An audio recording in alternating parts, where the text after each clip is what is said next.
Subscribe कीजिए हमारे channel studies टीजीके को और लेटेस्ट अपडेट पाने के लिए बेल आइकन को प्रेस करें। हेलो दोस्तों, आपका स्वागत है आपके अपने चैनल स्टडीज टीजीके के अंदर। दोस्तों, आज हम करेंगे यहाँ पर आईपीसी के मुख्य वाद। दोस्तों, वाद की बात करें यहाँ पर तो मैं आपको एक चीज़ समझा देता हूँ। देखो, आईपीसी तो आप सभी समझते हो, ठीक है। आईपीसी का मतलब तो आपको सभी को पता है कि भारतीय दंड संहिता हम पढ़ रहे हैं यहाँ पर, ठीक है। लेकिन यहाँ पर हम ये जानना चाहते हैं कि ये वाद क्या चीज़ होता है। दोस्तों देखो, वाद जो है ना, एक तो आप हर चीज़ जो है ना ध्यान से सुने और ध्यान से समझे चीज़ों को, क्योंकि दोस्तों ये एक प्रकार से वकीलों वाली क्लास हो जाती है यहाँ पर, ठीक है ना। वकील वाली चीज़ें यहाँ पर आ जाती है, तो आप बिल्कुल ही अच्छे प्रकार से समझना। और दोस्तों, वाद के बारे में मैं बताऊं उससे पहले मैं आपको ये चीज़ समझा देता हूँ, एक चीज़ और बता देता हूँ कि यहाँ से एचएसएससी ने क्वेश्चंस पूछा है, ठीक है। वो आप कमेंट करके बता देना कहाँ कौन से एग्जाम्स में पूछा है। मुझे ये याद नहीं है कि वो फीमेल कांस्टेबल एसआई में पूछा था या फिर मेल एसआई में पूछा था, लेकिन पूछा गया है हाल फिलहाल में ही, ठीक है।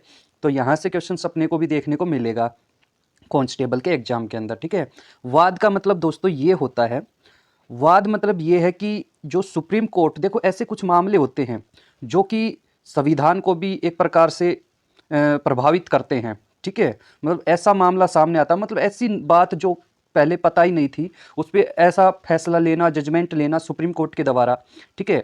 तो सुप्रीम कोर्ट में ऐसा कोई मामला जिस पर जो उसको प्रभावित करता है सुप्रीम कोर्ट को, सुप्रीम कोर्ट उस मामले को अच्छे से लेता है भाई, उसके बारे में एक ऐसा डिसीजन लेता है जैसा कि पहले कभी हुआ ही नहीं था, ठीक है ना।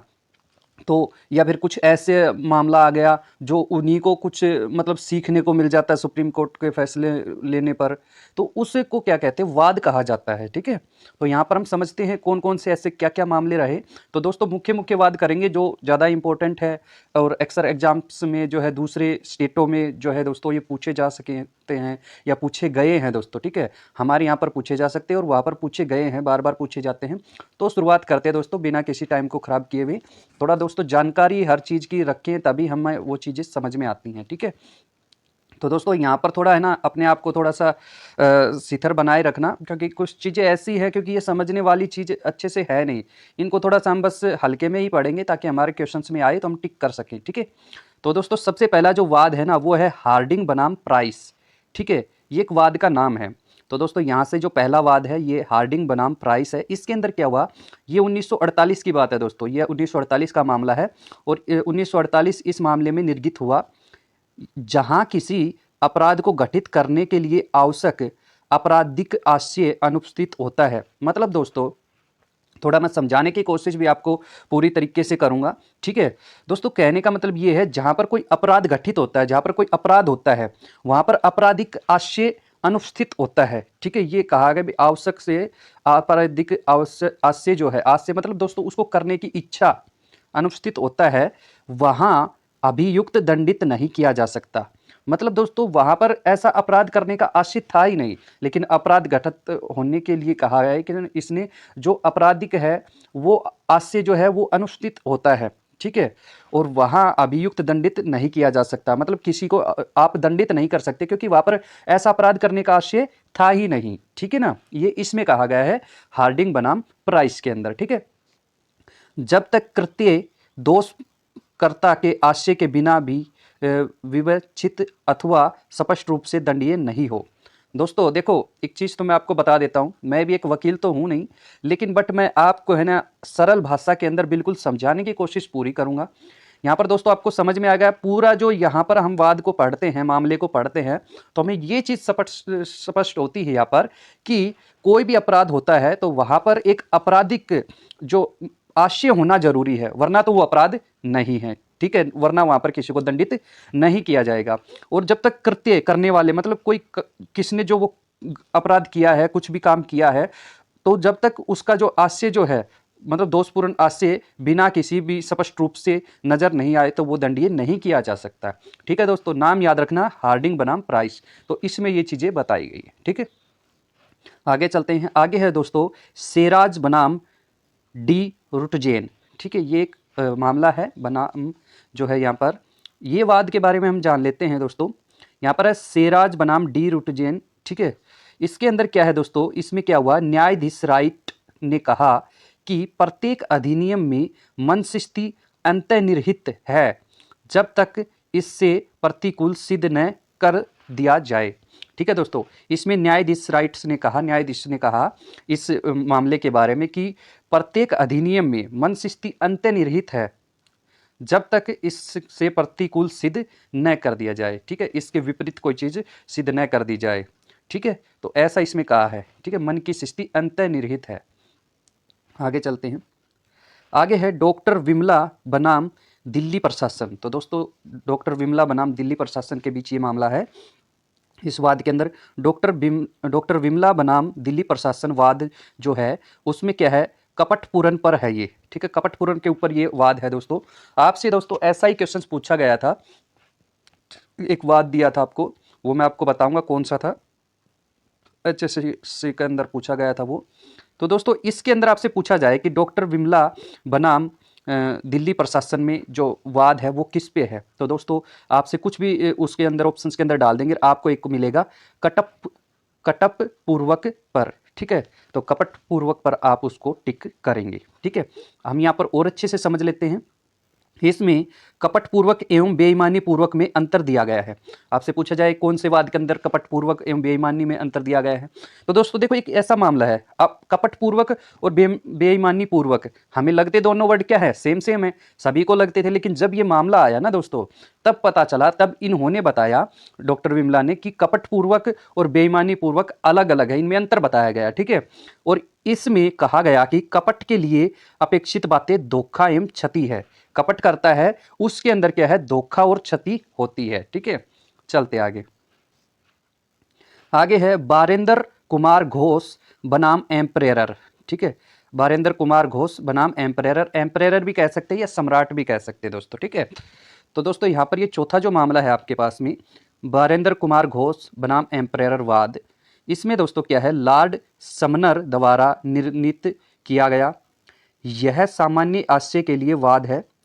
इसमें कहा गया कि वे जो खड़े रहते हैं वे भी उत्तरदायी हैं। ठीक है, इसे ही पोस्टमास्टर वाद भी कहा जाता है। तो यहाँ पर दोस्तों आप समझ सकते हैं कि ये कितना इंपॉर्टेंट हो जाता है। यहाँ पर दोस्तों इस वाद को क्या कहा जाता है, बारेंद्र कुमार घोष बनाम एम्परेरर को पोस्टमास्टर वाद। ठीक है, पोस्टमास्टर वाद कहा जाता है, आप ये याद रखेंगे। और इसके अंदर क्या बताया गया है दोस्तों, ये किस पर आधारित है, आपसे ये भी पूछा जा सकता है। ये सामान्य आशय पर आधारित है। ठीक है, सामान्य आशय पर आधारित है ये, और लॉर्ड समनर के द्वारा निर्णीत है। लॉर्ड समनर ने इस पर निर्णय किया था। ठीक है, और यहाँ पर जो है दोस्तों क्या कहा गया, इसमें कहा गया कि जो खड़े रहते हैं ना, अपराध होता है और वहाँ पर जो लोग खड़े रहते हैं वो भी इस अपराध में क्या है, उत्तरदायी होते हैं। ठीक है ना भाई, अपराध होते देख रहे हैं और वहीं खड़े हैं आराम से, तो वो भी तो अपराधी कहलाएंगे ना। तो और इसको क्या कहा जाता है, पोस्ट मास्टर वाद कहा जाता है। चलते दोस्तों आगे। अगला है दोस्तों महबूब शाह बनाम सम्राट। ठीक है, तो महबूब शाह बनाम सम्राट या महबूब शाह बनाम एम्परेरर भी आप इसको बोल सकते हैं। इसके अंदर दोस्तों समझते हैं, महबूब शाह बनाम सम्राट में सामान्य आशय तथा समान आशय में अंतर किया गया है। तो दोस्तों यहाँ पर ये चीज़ आप समझ लेना कि सामान्य आशय एवं समान आशय में अंतर कौन से वाद में किया गया है, महबूब शाह बनाम सम्राट के अंदर ये जो है वाद जो है आपका, ये सामान्य आशय और समान आशय में अंतर बताया गया है। ठीक है, इसे सिंधु नदी का वाद भी कहा जाता है। तो दोस्तों आप यहाँ से ये वर्ड जो है ये भी बिल्कुल याद रखेंगे, ये लाइन, इसे सिंधु नदी का वाद कहा जाता है। यह सर माधवन नायर द्वारा निर्णीत है। तो दोस्तों सर माधवन द्वारा निर्णय कौन से वाद पे लिया गया था, महबूब शाह बनाम सम्राट पे। ठीक है, आगे है आर बनाम आलाडे। ठीक है, ये जो मामला है ये समझते हैं। यहाँ पर है दोस्तों आर बनाम आलाडे में जो है दोस्तों लॉर्ड आविजर ने कहा था कि यह उक्ति कि कोई व्यक्ति अपराधी नहीं है जब तक कि उसका मन अपराधी न हो, आंग्ला विधि से भी पुरानी है दोस्तों। ठीक है, आंग्ल विधि से भी पुरानी है। इसका मतलब ये है दोस्तों, यहाँ पर इस वाद को अच्छे से हम सरल भाषा में समझने जाएं तो आप दोस्तों ये हो सकता है दोस्तों, यहाँ पर देखो, जब कोई व्यक्ति जो है, यह उक्ति कोई व्यक्ति अपराधी नहीं है, मतलब कहने का मतलब ये है जब तक व्यक्ति अपराधी नहीं है, जब तक उसका मन अपराधी न हो। ठीक है। और इससे रिलेटेड हम क्वेश्चंस पढ़ भी चुके हैं पीछे, जो 240 क्वेश्चंस की हमने सीरीज चलाई थी, उसके अंदर दोस्तों हमने उन वीडियो के अंदर इनको कवर किया है, काफ़ी जो ये वाद हैं उनको भी, और काफ़ी क्वेश्चंस है धाराओं पे उन पर, ठीक है। तो कोई भी जो है वो अपराधी नहीं होगा जब तक कि उसका मन अपराधी, भाई मन की वजह से ही तो अपराध होते हैं, ठीक है। उनका मन करता है अपराध करने का, तभी वो अपराध होते हैं। आगे दोस्तों हम समझे तो ये आंगल विधि से भी पुरानी विधि है, ठीक है दोस्तों, ये आप याद रख लेंगे। आगे चलते हैं, आगे है आर बनाम प्रिंस। तो दोस्तों आर बनाम प्रिंस जो है वाद, इसके बारे में हम समझ लेते हैं। दोस्तों आर बनाम प्रिंस जो है ये दुरास्य पर वाद है दोस्तों। किस पे है? दुरास्य पर। तो दुरास्य जो है उस पर ये वाद है, ये आप याद रखेंगे ये बात, ठीक है। इसमें क्या कहा गया है दोस्तों? इसमें कहा गया है इन दिनों जब अपराधी को अनेक आदेशों एवं विनियमों द्वारा इस हद तक निष्प्रभावित कर दिया गया है कि अत्यधिक अनुपालनीय प्रजा को भी कभी कभी विधि के अतिक्रमण को बचाने में कठिनाई होने लगती है। अतः पूर्वापेक्षा इस सिद्धांत का अनुसरण करना अत्यंत कठिन है। ठीक है दोस्तों, यहाँ पर इस चीज़ को ऐसे डिफाइन किया गया है। एक तो आप सबसे पहले आप ये याद रखेंगे जो आर बनाम प्रिंस जो है वो दुरास्य पर आधारित वाद है, ये यहाँ पर अच्छे से आपको याद रखना है, ठीक है। और यहाँ पर जो है दोस्तों काफ़ी कठिनाई की बात यहाँ पर की गई है कि इन दिनों जब तक अपराधी को अनेक आदेश या विनियमों के द्वारा इस हद तक निष्प्रभावित कर दिया गया है, ठीक है दोस्तों। मतलब कोई भी अपराधी है उसको आदेश दे दे के उन नियमों के द्वारा इस हद तक निष्प्रभावित कर दिया जाता है कि वो क्या करते हैं कि जो अत्यधिक अनुपालनीय प्रजा को भी कभी कभी विधि के अतिक्रमण को बचाने में कठिनाई होने लगती है। मतलब वो भी विधि के अतिक्रमण, जो विधि का जो भाई विधि जो है उसके हिसाब से जो है वो भी क्या है कि अब ऐसे आदेश और विनियम वगैरह दिए गए हैं उसको, तो वो कठिनाई होती है उसको प्रजा को भी बचाने में उन नियमों से, ठीक है ना। आगे चलते हैं। आगे जब दुरास्य की बात आई गई है दोस्तों, तो दुरास्य से हम समझ लेते हैं कि दुरास्य पर आधारित कौन कौन से वाद हैं, ये भी यहाँ से आपसे पूछे जा सकते हैं। तो दुरास्य पर आधारित जो वाद है दोस्तों वो है आर बनाम प्रिंस और आर बनाम डाल्सन, ठीक है, ये टाल्सन हो जाएगा, और यहाँ पर हो जाएगा सेराज बनाम डी रुटेजन। ये भी जो है रुटजन जो है ये भी क्या है, दुरास्य पर आधारित वाद है, ठीक है। आगे चलते हैं। आगे है गोपी चंद गोपी वाद, ठीक है। ये जो वाद है दोस्तों, ये गोपी चंद गोपी जो वाद है 1860 में ये आया, ठीक है। ये सामान्य आशय पर आधारित वाद है दोस्तों, और ये धारा 34 पर आधारित है। तो धारा 34 के जो सारे वाद है ना दोस्तों, ये सारे काफ़ी महत्वपूर्ण है, आप ये बात आप याद रखेंगे, ठीक है। तो ये आप गोपी चंद गोपी वाद जो है ये धारा 34 पर है और ये सामान्य आशय पर आधारित है। यह जो है सर बार्निस पिकोक द्वारा निर्णित किया गया था, ठीक है। सर बार्निस पिकोक द्वारा इसको निर्णय लिया गया था इस पे। आगे चलते हैं। आगे है गणेश सिंह राम राजा वाद, ठीक है। यहाँ पर गणेश सिंह राम राजा वाद की बात करें तो ये भी सामान्य आशय पर ही आधारित वाद है और ये भी धारा 34 पर है, ठीक है। तो आप याद रख लेना धारा 34 वाले। इसमें कहा गया है जब पक्षकार, ठीक है, जब पक्षकार सामान्य प्रयोजन से सामान्य उद्देश्य को निष्पादित करने जाते हैं तो प्रत्येक व्यक्ति सामान्य उद्देश्यों को अग्रसरित करने में व उसके निष्पादन हेतु दूसरे व्यक्तियों के द्वारा किए गए कार्यों के लिए उत्तरदायी है। क्योंकि प्रयोजन सामान्य है अतः उत्तरदायित्व भी सामान्य है, ठीक है। अब यहाँ पर आपको एक चीज़ समझ लेनी है दोस्तों, दो चीज़ तो मैं आपको बता चुका, एक तो सामान्य आशय है, एक धारा 34 पर ये है। यहाँ पर क्या कहा गया है, एक बार इस लाइन को फिर से अच्छे से समझ लेते हैं। इसमें कहा गया है जब पक्षकार, ठीक है, पक्षकार मतलब पक्ष वाले लोग सामान्य प्रयोजन से सामान्य उद्देश्य को निष्पादित करते हैं, ठीक है, तो प्रत्येक व्यक्ति सामान्य उद्देश्य को अग्रसित करने में व उसे निष्पादन हेतु दूसरे व्यक्तियों के द्वारा किए गए कार्य के लिए उत्तरदायी है, ठीक है। और चूंकि प्रयोजन सामान्य है अतः उत्तरदायी भी सामान्य होगा। मतलब अगर प्रयोजन कोई कार्य अगर सामान्य रूप से सभी ने किया है तो उसके लिए सभी सामान्य रूप से उत्तरदायित्व होगा उनका, ठीक है। आगे चलते हैं। आगे दोस्तों सामान्य आशय से संबंधित वाद। तो दोस्तों ये सामान्य आशय से संबंधित कुछ और अन्य वाद हैं, इनको भी हम याद रख लेते हैं। कुछ तो हमने पढ़ लिए हैं तो और पढ़ लेते हैं इनके बारे में, ठीक है।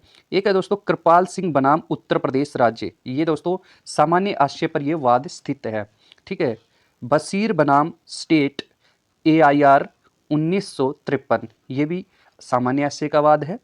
आगे है ऋषिदेव पांडे बनाम उत्तर प्रदेश राज्य AIR 1955, ठीक है। अगला है पांडुरंग बनाम स्टेट ऑफ हैदराबाद AIR 1995, ठीक है। आगे चलते हैं। अगला है MH हास्कोट बनाम स्टेट ऑफ महाराष्ट्र, ठीक है। यहाँ पर हम समझते हैं MH हास्कोट बनाम स्टेट ऑफ महाराष्ट्र, यहाँ पर 1978 जो है ये, इसमें बताया गया है दोस्तों कि किसी को भी निःशुल्क विधिक सहायता प्रदान किया जाना राज्य का अनुकंपा नहीं कर्तव्य है, ठीक है। यहाँ पर चीज़ क्या समझ में आती है दोस्तों, हमें ये चीज़ समझ में आती है, ठीक है। इस वाद के थ्रू हमें ये पता चलता है कि किसी को भी निःशुल्क विधि सहायता देना जो राज्य का क्या है, कर्तव्य है, अनुकंपा नहीं बल्कि कर्तव्य है। तो दोस्तों किसी को विधिक सहायता चाहिए तो राज्य से वो मांग सकते हैं, निःशुल्क उनको दी जाएगी, लेकिन कुछ कंडीशंस के हिसाब से वो दी जाती है, ठीक है। आगे है यहाँ पर आशा पारिक, ठीक है। आशा पारिक, यहाँ पर आशा पारिक बनाम बिहार राज्य। दोस्तों आशा पारिक बनाम बिहार राज्य का जो वाद है 1977 LJ में स्पष्ट किया गया है कि लोक सेवक धारा 21 में वर्णित है एवं लोक सेवक में फिल्म सेंसर बोर्ड का अध्यक्ष नहीं आता। दोस्तों लोक सेवक वगैरह मैं आपको एक वीडियो और दूंगा, ठीक है, एक्सपेक्टेड क्वेश्चंस की, या फिर एक मैराथन क्लास भी हम उसको कह सकते हैं। तो उसमें जो है हम इन सारी चीज़ों पे डिस्कस करेंगे कि लोक सेवा के अंदर कौन लोक सेवक जो होते हैं, जो कि सरकार से, राज्य से, केंद्र से, जहाँ से भी सरकार से वो अपना जो है इनकम लेते हैं, पैसे लेते हैं, सैलरी लेते हैं, ठीक है। तो उस हिसाब से वो क्या है, लोक सेवक होते हैं और सरकार के लिए काम करते हैं, ठीक है। अब दोस्तों जो आशा पारिक बनाम बिहार राज्य है, इसका जो वाद है दोस्तों ये धारा 21 से संबंधित है, आप ये याद रखेंगे, लोक सेवक से संबंधित है, ठीक है। और लोक सेवक के बारे में इसने क्या बताया है आशा पारिक ने बिहार राज्य को, इसने कहा कि जो लोक सेवक के अंदर जो है धारा 21 से जो वर्णित है, तो धारा 21 के अंदर जो ये लोक सेवक है, उसके अंदर जो है लोक सेवक के अंदर फिल्म सेंसर का बोर्ड अध्यक्ष जो है, बोर्ड का जो अध्यक्ष है वो नहीं आएगा, ठीक है, वो नहीं आता। ये उन्होंने समझाने की कोशिश की। आगे चलते हैं। आगे है हुसन आरा खातून बनाम बिहार राज्य। यहाँ पर जो है हुसन आरा खातून बनाम बिहार राज्य में क्या है दोस्तों, में अधिक समय तक जेल में रहे कैदियों को निःशुल्क विधिक सहायता प्रदान की गई थी। दोस्तों इस वाद के थ्रू या इस केस के थ्रू या इस मामले के थ्रू हम कह सकते हैं इसको, ये वाद है, ये मामला है, ये जजमेंट है, ये केस है, आप इसको ये बोल सकते हैं, ठीक है। यहाँ पर क्या है दोस्तों, यहाँ पर एक अच्छी बात ये कही गई है कि जेल में काफ़ी समय तक, जो अधिक समय तक जो जेल में रह रहे हैं कैदी, उनके लिए जो निःशुल्क विधि सहायता है ना, सहायता जो है वो प्रदान की जाएगी। वो कौन से वाद के अंदर है, हुसन आरा खातून बनाम बिहार राज्य। आगे चलते हैं। आगे है लक्ष्मण नास्कर बनाम पश्चिम बंगाल राज्य। दोस्तों यहाँ पर है लक्ष्मण नास्कर बनाम पश्चिम बंगाल राज्य। अब यहाँ पर जो है दोस्तों, इसमें निर्निमित हुआ कि आजीवन कारावास शेष जीवन भर होता है। दोस्तों इस वाद के अंदर, इस मामले में बताया गया कि जो आजीवन कारावास की सजा जो दी जाती है दोस्तों, वो ये नहीं है कि जन्म से लेकर की मृत्यु तक की होती है। आजीवन का मतलब दोस्तों ये है, अब जो उसका शेष जीवन बच गया है उसके लिए जो है ये सजा होती है, ठीक है। आगे चलते हैं। आगे है गोपालिया कालिया 1923 का जो ये वाद है, इसके बारे में। गोपालिया कालिया जो वाद है दोस्तों 1923 का, उसमें ये जो है दोस्तों धारा 76 पर आधारित है। ये धारा बहुत ही ज़्यादा मोस्ट इंपॉर्टेंट है, आप इनको याद रखेंगे, ठीक है। तो इस पर जो ये वाद कहा गया, ठीक है, आधारित है। इसके अनुसार किसी कर्तव्य के पालन में तथ्य की भूल क्षम्य होती है, ठीक है। इसके थ्रू कहा गया है दोस्तों, किसी अगर कर्तव्य का पालन करना है तो तथ्य से जो भूल हो जाए उसको क्षमा किया जा सकता है, ठीक है। आगे चलते हैं। आगे है आर बनाम डडले एवं स्टीफन, ठीक है। ये वाद है दोस्तों, यहाँ पर जो है आर बनाम डडले एवं एंड स्टीफन का जो वाद है, इस वाद का जो है दोस्तों धारा कौन सी है, 81 नंबर धारा पर ये स्थित है, ठीक है। यहाँ पर आवश्यकता का बचाव है, ठीक है, आवश्यकता का बचाव ये है इस पर, ठीक है। आप याद रखेंगे आवश्यकता का बचाव कौन सी वाद के अंदर है, आर बनाम डडले एम स्टीफन, ठीक है, या फिर कौन सी धारा में धारा संबंधित है इससे, 81 नंबर धारा संबंधित। ऐसे क्वेश्चन दोस्तों आपसे पूछे जाते हैं। आगे चलते हैं।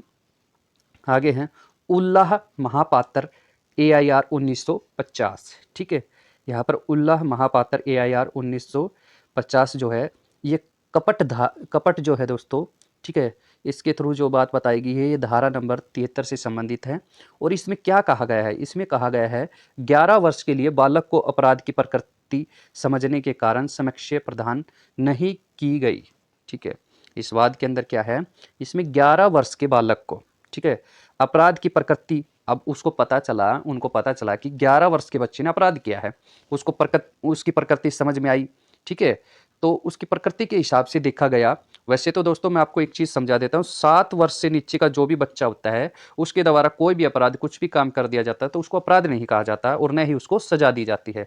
अब 7 साल से 12 साल तक के बच्चे का जो है दोस्तों, 7 से 12 साल तक की बात हो रही है यहाँ पर, 7 से 12 साल तक के बच्चे का ये है दोस्तों कि 7 से 12 साल में ये पता लगता है, वैसे तो इनको भी सज़ा बहुत कम मिलती है यहाँ पर, लेकिन उसका जो है ना, उसका हिसाब देखा जाता है, उसकी प्रकृति देखी जाती है कि 7 से 12 साल का मतलब तो ये है दोस्तों कि आप देखो, मैं आपको एक सिंपल सी बात बताता हूँ। एक तो दोस्तों 3 लाइटें लगी होती है आपकी, ठीक है, ट्रैफिक में। एक होती है रेड, ठीक है, एक होती है येलो और एक होती है आपकी ग्रीन।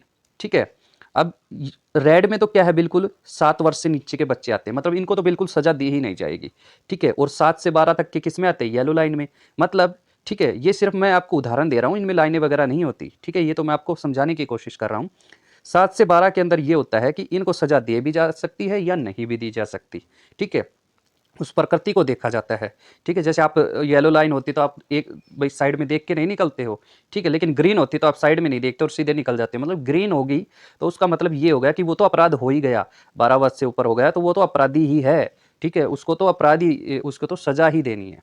ठीक है, तो आई होप कि यहाँ से आपको अच्छे से समझ में ये चीज़ आई होगी। तो यहाँ से यही कहा गया है कि 11 वर्ष के एक बालक की जो प्रकृति को समझ आ गया कि अपराध की प्रकृति है उसकी, तो उसको क्षमा नहीं किया जा सकता। ठीक है, आगे चलते हैं। आगे है मैकनाटन का वाद। मैकनाटन का वाद जो है दोस्तों, ये वाद धारा 84 पर स्थित है। ठीक है, और इसके जो है दोस्तों विकृचितता पर है ये। ठीक है, विकृचितता पर है, और इसके अतिरिक्त आर बनाम अर्नोल्ड वाद भी जो है दोस्तों वो धारा 84 पर ही है। तो आपको ये चीज़ भी याद रखनी, आर बनाम अर्नोल्ड जो वाद है वो धारा 84 पर स्थित है। ठीक है, और ये क्या है, विकृचितता पर आधारित है ये। ठीक है, आप ये वर्ड जो है ना ये याद रखना, यही आपसे पूछा जा सकता है। ठीक है, आगे चलते हैं। आगे है फैयाज हुसैन मामला। जो फैयाज हुसैन मामला है दोस्तों, ये धारा 107 का है, और इसमें सहायता द्वारा दुष्प्रेरणक बताया गया है। ठीक है, सहायता द्वारा दुष्प्रेरणक बताया गया है, ये आप याद रखेंगे। ठीक है, आगे चलते हैं। आगे है दोस्तों बियर्ड। ठीक है, बियर्ड एवं वासुदेव बनाम पेप्सू राज्य। दोस्तों पेप्सू का नाम तो आपने भी सुना होगा। ठीक है, ये हरियाणा से भी संबंधित है, पेप्सू राज्य था हरियाणा में पहले, तो ये बाद में पढ़ाएंगे आपको। ठीक है, आगे है, यहाँ पर समझते हैं ये पूरा वाद का नाम क्या है। इसका पूरा नाम है डायरेक्टर ऑफ पब्लिक प्रोसिक्यूशंस बनाम बियर्ड एवं वासुदेव बनाम पेप्सू राज्य, ये वाद है दोस्तों। ठीक है, अब ये जो वाद है दोस्तों धारा 85 और 86 पर स्थित है, और मतत्ता से के द्वारा बचाव पर ये स्थित है। अब दोस्तों यहाँ पर मैं एक चीज़ आपको समझा देता हूँ। यहाँ पर एक तो आपको ये धाराएं याद रखनी है, 85 और 86 पर ये स्थित है। ठीक है, एक मतत्ता पर मतत्ता के द्वारा बचाव, मतलब मतत्ता का मतलब ये होता है दोस्तों, ये हमने जो 240 क्वेश्चंस की जो सीरीज है उसमें भी डिस्कस किया था। मतत्ता का मतलब ये है दोस्तों पागलपन या पागल हुआ व्यक्ति। ठीक है, इस प्रकार का जो मेंटली रूप से जो होते हैं ना व्यक्ति, उनका जो है बचाव होता है, क्योंकि वो तो अपने आप में पागल है, उन्होंने क्या किया कुछ नहीं किया, उसका थोड़ी ना वो है, तो उसका बचाव हो जाता है। तो ये किस में बताया गया है, ये इस वाद के अंदर आपका बताया गया है। आगे चलते हैं। आगे है प्राइवेट प्रतिरक्षा से संबंधित वाद। प्राइवेट प्रतिरक्षा से संबंधित वाद दोस्तों ये हैं, हमने प्राइवेट प्रतिरक्षा का जो सिद्धांत पढ़ा था उसमें क्या है, अपनी खुद की प्रतिरक्षा, अपनी खुद की रक्षा करना। ठीक है, अपनी खुद की रक्षा करने के लिए जो है दोस्तों किसी का भी मतलब अगर किसी को लग जाता है, अपनी खुद के रक्षा करने के लिए आप किसी को मार देते हो, लग जाता है, तो उस पर क्या है, वो एक सिद्धांत है प्रतिरक्षा का, और उस पर कोई कार्रवाई होती नहीं है। ठीक है, तो दोस्तों क्या है, प्राइवेट प्रतिरक्षा के अधिकार का प्रमुख जो वाद है वो ये है, विश्वनाथ बनाम राज्य, ठीक है, ये प्राइवेट प्रतिरक्षा से संबंधित है। प्रकाश चंद बनाम राजस्थान राज्य, अहमद खान बनाम मध्य प्रदेश राज्य, उत्तर प्रदेश राज्य बनाम पोस्सू और दरवानगीर मामला, ठीक है, ये सारे जो है प्राइवेट प्रतिरक्षा के मामले हैं, ठीक है, आप इनको याद रखेंगे। आगे है के.एम. नानावटी बनाम बम्बई राज्य। दोस्तों इसके बारे में समझते हैं। के.एम. नानावटी बनाम बम्बई राज्य, ये जो है दोस्तों धारा 300 से संबंधित है कि प्रथम अपवाद पर वाद है ये, ठीक है। अब दोस्तों ये क्या अपवाद है दोस्तों, इसमें बताया गया है, ये जो वाद है कि के.एम. नानावटी बनाम बम्बई राज्य, ये दोस्तों धारा 300 के जो प्रथम अपवाद पर जो है ये वाद है। दोस्तों कई धाराओं के अंदर अलग अलग वाद हैं, अपवाद हैं, ठीक है दोस्तों। तो कोई कोई चीज़ अपवाद भी हैं इनके अंदर, और किसी में एक अपवाद है, किसी में 2 अपवाद है, ऐसे भी अपवाद है इनके अंदर। तो दोस्तों जो प्रथम अपवाद है ना धारा 300 के अंदर, उस पर ये वाद दिया गया है। क्या वाद है? इसके अनुसार गंभीर तथा अचानक प्रकोपन तब नहीं माना जाएगा यदि समझने का समय मिला हो, ठीक है। अब दोस्तों ये चीज़ समझो, देखो इसके अनुसार क्या बताया गया, इसके अनुसार गंभीर तथा अचानक प्रकोपन तब नहीं माना जाएगा यदि समझने का समय मिला हो। तो दोस्तों अगर समझने का समय मिला हो तो इसको गंभीर और अचानक प्रकोपन नहीं माना जाएगा, ठीक है ना। ऐसा लगे कि भाई अचानक हो गया, ये तो समझने का टाइम भी मिला, और भाई अगर समझने का टाइम नहीं मिले, भाई कितने समय के अंदर वो काम होता है, तो उसके अंदर मान लो आप किसी व्यक्ति के साथ आपका हमला हो गया, आप यहीं खड़े थे और आपके पास में भाई ये कुछ भी लेके हथियार लेके आया आपको मारने के लिए, और आप तुरंत एकदम से इसको भाई कुछ भी किया और ये इसकी क्या है मृत्यु हो गई। तो दोस्तों उसमें आपको सोचने का समय नहीं मिला। अगर आपने थोड़ा बहुत भी समय लिया होगा और फिर आप करते तो दोस्तों वो क्या है, कार्रवाई अलग होती है उस पर, ठीक है। तो यही चीज़ यहाँ पर समझाई गई है। आगे है बच्चन सिंह बनाम पंजाब राज्य। दोस्तों यहाँ पर बताया गया है बच्चन सिंह बनाम पंजाब राज्य में निर्णित हुआ था कि विरलों में से विरलतम में ही मृत्युदंड हो। दोस्तों विरलों के अंदर विरलतम जो ज़्यादा विरल है, विरलतम है मतलब बहुत ही ज़्यादा उच्च लेवल का जो अपराध है उसके लिए ही मृत्युदंड हो, ये इसमें कहा गया है, ठीक है। आपने साइंस में पढ़ा होगा विरल माध्यम वगैरह, ये उसी प्रकार का सघन माध्यम, विरल माध्यम, तो ये उसी हिसाब से इसको समझाया गया है, ठीक है। आगे चलते हैं। आगे है पी रतिनाम बनाम भारत संघ, ठीक है। यहाँ पर बताया गया है पी रतिनाम बनाम भारत संघ में निर्णित हुआ कि जीने में मरने का अधिकार शामिल है, ठीक है। इसमें क्या निर्णय किया गया कि जीने में मरने का अधिकार शामिल है, ठीक है। ये चीज़ यहाँ पर बताई गई, ठीक है। आगे चलते हैं। आगे दोस्तों ज्ञानकोर बनाम पंजाब राज्य। दोस्तों यहाँ पर ज्ञानकोर बनाम पंजाब राज्य में ये निर्णय लिया गया कि जीवन में मरने का अधिकार नहीं है। दोस्तों पिछले में क्या था, जीने में मरने का अधिकार है लेकिन जीवन में मरने का अधिकार नहीं है। दोस्तों ये चीज़ क्या है, मतलब ये जो एक मामला ऐसा आया था और इसके बाद से ही जो है दोस्तों जो आत्महत्या वगैरह होती थी ना, उनको एक अपराध, अब इस मामले के बाद उसको अपराध कहा जाने लगा। पहले तो लोग वैसे ही हो जाता था, कुछ भी उनके साथ तो कुछ भी होता था, लेकिन अब जो है वो एक अपराध माना जाएगा, खुद का वो कुछ भी करते हैं। तो दोस्तों इसमें क्या है, देखो जीवन में मरने का अधिकार नहीं है। क्या नहीं है, इसको सरल भाषा में अगर हम समझने की कोशिश करें दोस्तों, तो सरल भाषा में हम समझे तो ये हो जाता है यहाँ पर कि अब देखो दोस्तों, अब जीवन है, अब आपसे मान लो कोई व्यक्ति है जो भी अपनी आत्महत्या वगैरह कोई भी करते हैं, तो उससे क्या होता है, जीवन में क्या है दोस्तों, उससे देखो कितने लोग जुड़े हुए हैं, उसका परिवार है, उसके बच्चे हैं, मान लो बच्चे नहीं हैं तो माँ बाप तो हैं, भाई बहन हैं, ठीक है, नाना नानी है, दादा दादी है, तो कितने लोग जुड़े हुए हैं। तो उसका अकेले का अधिकार नहीं है वो कुछ भी गलत कदम उठाए, तो दोस्तों उसका अधिकार नहीं है जीवन में मरने का, ठीक है, ये अधिकार उसके पास नहीं होता, ठीक है। आगे चलते हैं। आगे है पुत्रे फतेमा 1869 वाद। दोस्तों इस पे हम समझते हैं। पुत्रे फतेमा 1869 में एक व्यक्ति द्वारा एक सपेरे के उकसाने पर खुद को सांप से कटवाया गया। यहाँ सहमति नहीं मानी गई, ठीक है। तो दोस्तों इस वाद के अंदर, इस मामले के अंदर क्या हुआ कि एक व्यक्ति के द्वारा एक सपेरे को उकसा दिया गया और उकसाने के बाद उसने क्या है कि खुद को ही क्या सांप से कटवाया कि मेरे को भाई सपेरे को भी मेरे को कटवाओ सांप से। तो उसने भाई उसको उकसाया, सपेरे को उकसाया और फिर उसको कटवा लिया उसने। तो यहाँ पर सहमति नहीं मानी गई कि भाई उसकी सहमति थी, ये थी, तो उसको तो उकसाया गया था ना सपेरे को। तो दोस्तों उसने जो है ये अपराध हुआ है, ठीक है। अब ये चीज़ आप याद रखेंगे। अब एक चीज़ यहाँ पर सहमति थोड़ी मानी जाएगी, एक अब वो सपेरे को उकसा रहा है, अब उकसाओ चाहे कुछ भी हो, सपेरे को भी मालूम होना चाहिए कि ये अपराध हो जाएगा, इसकी मृत्यु हो जाए, कुछ भी हो जाए। तो ये चीज़ इसमें बताई गई है, ठीक है। आगे समझते हैं दोस्तों, मिट्ठू सिंह बनाम पंजाब राज्य। दोस्तों ये आपसे HSSC ने पूछा था, ठीक है। अब यहाँ पर आप बताएंगे कमेंट करके कि ये कौन से एग्जाम्स के अंदर पूछा गया था, ठीक है। तो आप उसका नाम कमेंट बॉक्स में रख देना, मैं समझ जाऊंगा, मुझे भी याद रहेगा कि हाँ ये उस एग्जाम में आया था। मुझे बिल्कुल याद नहीं है, मुझे बस इतना पता है जो ये 3 एग्जाम हुए हैं, ठीक है, फीमेल कांस्टेबल का और मेल SI और फीमेल SI की, इन तीनों में से एक में ये जरूर पूछा गया है, ठीक है। तो यहाँ से हम समझते हैं दोस्तों, मिट्ठू सिंह बनाम पंजाब राज्य 1983 में कहा गया कि धारा 303 संवैधानिक नहीं है, ठीक है, संवैधानिक नहीं है। अब दोस्तों यहाँ से एक चीज़ समझो, देखो अब मैं संवैधानिक नहीं है बोलूँ या असंवैधानिक बोल दूँ, ठीक है, संवैधानिक, तो दोस्तों एक ही तो बात होगी, ठीक है।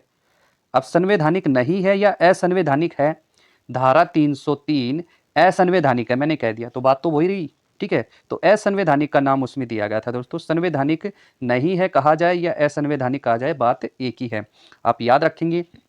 आपको क्वेश्चन मैंने करवा दिया है ये, ठीक है। जब मैंने यहाँ पर IPC CRPC की संबंधित क्वेश्चंस और पुलिस से संबंधित पीछे जो पूछे गए क्वेश्चंस प्रीवियस ईयर के 2021 में उसकी वीडियो दी थी, उसमें ये क्वेश्चंस भी मैंने इंक्लूड किया था। और उसमें दे रखा था कि धारा 303 किससे संबंधित है, ऐसा कुछ मिट्ठू सिंह बनाम पंजाब राज्य और धारा 303 में क्या कहा गया है। तो असंवैधानिक है ऐसा कहा गया है या संवैधानिक नहीं है ऐसा भी आपको ऑप्शन में देखने को मिल सकता है। तो आप याद रखना ये किससे संबंधित, धारा 303 से, संवैधानिक नहीं है या असंवैधानिक है, और ये 1983 में आया था, ठीक है। आगे चलते हैं, आगे है रेक्स बनाम गोविंदा, ठीक है। तो रेक्स बनाम गोविंदा जो है दोस्तों में सदोष मानववध व हत्या में अंतर दिया गया है। दोस्तों यहाँ पर जो है दोस्तों इस वाद के अंदर, यहाँ पर इस मामले के अंदर ये है कि सदोष मानववध और हत्या के अंदर यहाँ पर क्या है, अंतर बताया गया है इसके अंदर, ठीक है। तो कोई एक मानववध हो जाए सदोष की, ठीक है, और एक हत्या कर दी जाए, वध और हत्या के अंदर यहाँ पर क्या है, आपको एक अंतर दिया गया है, ठीक है, ये आप याद रखेंगे।